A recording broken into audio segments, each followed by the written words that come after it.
Bangalore vlog episode 2. അങ്ങനെ part 1 കാണാത്തവരെന്തായാലും കാണാം. ഇവൻ പല്ല് കേൾക്കാത്ത കാര്യം എല്ലാവരും അറിഞ്ഞു. കാണാത്തവരെന്തായാലും പോയി കാണാം. അങ്ങനെ മെട്രോ പിടിച്ച് നമ്മൾ പോയത് ഫീനിക്സ് മോളിലേക്കാണ്. കുറച്ച് പർച്ചേസ് ഉണ്ടായിരുന്നു നമ്മുടെ ജർമ്മനിക്കാരന്.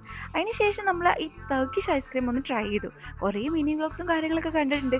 സംഭവം നമുക്ക് ക്ഷമ കൈ വിട്ട് പോകും, പക്ഷെ നമ്മൾ എങ്ങനെയെങ്കിലും പിടിച്ച് നിൽക്കണം. ഇത് മേടിച്ചപ്പോൾ നമുക്ക് ഇതിൻ്റെ റേറ്റ് അറിയില്ലെങ്കിലും പിന്നെ പൈസ കൊടുക്കാൻ നേരത്തെ റേറ്റ് അറിഞ്ഞത് 600 രൂപയാണ്. ഏതായാലും അതിൻ്റെ ക്ഷീണത്തിൽ ഞങ്ങൾ കുറച്ച് ആർട്ടിഫിഷ്യൽ ബൗളിംഗ് കളിച്ചു നോക്കി. അത് പിന്നെ നമ്മൾ കലക്കി തിമിർത്ത് മറിച്ചു. ഞാൻ അതിൽ ഫുൾ സ്കോറിങ് ആയിരുന്നു. അതിനുശേഷം നമ്മൾ ഒറിജിനൽ ബൗളിങ്ങിന് പോയി. അതിൽ പിന്നെ ദീപ് പുലിയാണെന്ന് എവിടെയോ പറഞ്ഞു കേട്ടു, പക്ഷേ കുഴപ്പമില്ലാത്ത രീതിയിൽ കളിച്ചു. എന്നെക്കാട്ടും ബെറ്ററാണ്, ഞാൻ പിന്നെ പറയണ്ടല്ലോ. അങ്ങനെ വേറെ കുറച്ച് ഗെയിംസ് കളിച്ചു, കുറച്ച് പോയിൻസും കിട്ടി. നമ്മൾ ആ പോയിൻസ് വെച്ചിട്ട് കുറച്ച് ചോക്ലേറ്റ്സ് നമ്മൾ അവിടെ നോക്കിച്ചു. ഇങ്ങനെ കാട്ടിൽ പോയിൻസ് കൂടല്ലോ, ആ പോയിൻസിൻ്റെ കാര്യം പറഞ്ഞത്. ഇവൻ സാറ മോഡൽ പോസിങ് ആണ് ചെയ്തത്. പിന്നെ നമ്മുടെ ഡാൻസ് നിങ്ങളെല്ലാവരും കണ്ടു കാണും വിചാരിക്കുന്നു. പിന്നെ ഒരു പഞ്ഞിമുട്ടായും പിസി ആയിട്ടാക്കി. പിന്നെ നമ്മളൊരു കേക്ക് മേടിച്ച് എൻ്റെ ഫ്രണ്ടിനെ കാണാൻ പോയി. ആളുടെ ബർത്ത്ഡേ ആയിരുന്നു. അങ്ങനെ കേക്ക് കട്ട് ചെയ്ത് രാത്രി പോകുന്നൊരു കാഴ്ചയാണ് നിങ്ങളിപ്പോൾ കണ്ടു. അങ്ങനെ റൂമിലെത്തി ബാംഗ്ലൂർ ഫേമസ് മേഘ്ന ബിരിയാണി അകത്താക്കി പെട്ടിയും കെട്ടി ചെക്കന് നമ്മൾ ബാംഗ്ലൂർ എയർപോർട്ടിൽ കൊണ്ട് ഡ്രോപ്പ് ചെയ്തു.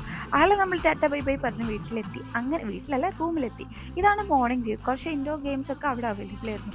അതൊക്കെ എക്സ്പ്ലോർ ചെയ്ത് പിന്നെ നമ്മൾ ബാംഗ്ലൂർ സിറ്റി എക്സ്പ്ലോർ ചെയ്യാൻ പോയി. ആദ്യത്തെ സ്റ്റോപ്പ് വടാപ്പാവ് കിട്ടിയപ്പോൾ അതിൻ്റെ കൂടെ 4 മുളകുണ്ടായിരുന്നു നമ്മുടെ എല്ലാവരുടെയും. അതെല്ലാം കൂടി നമ്മുടെ ദീപിക കാലത്തേക്ക്. അവസാനം ചങ്ക് വേദനയായിട്ട് ആൾ അപ്പുറത്തെ കരിമ്പ് ജ്യൂസുകാരനും കച്ചവടം ഉണ്ടാക്കി കൊടുത്തു. ഇപ്പുറത്തെ ചേച്ചി പഴം വിറ്റുകൊണ്ടിരിക്കും. നമ്മൾ ആ ചേച്ചിക്കും കച്ചവടം ഉണ്ടാക്കി കൊടുത്തു.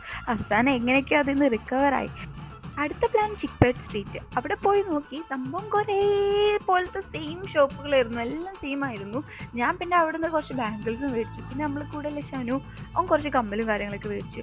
അങ്ങനെ പിന്നെ നമ്മൾ വീട്ടിലേക്ക് തിരിക്കണ വഴി എന്തെങ്കിലുമൊക്കെ കഴിക്കണമല്ലോ, കാരണം ഉച്ചയ്ക്ക് നമ്മൾ കഴിച്ചല്ലോ. ഉച്ചത്തെ ഫുഡ് നമ്മൾ ഏറെക്കുറെ 3-4 മണിക്കാണ് കഴിച്ചത്.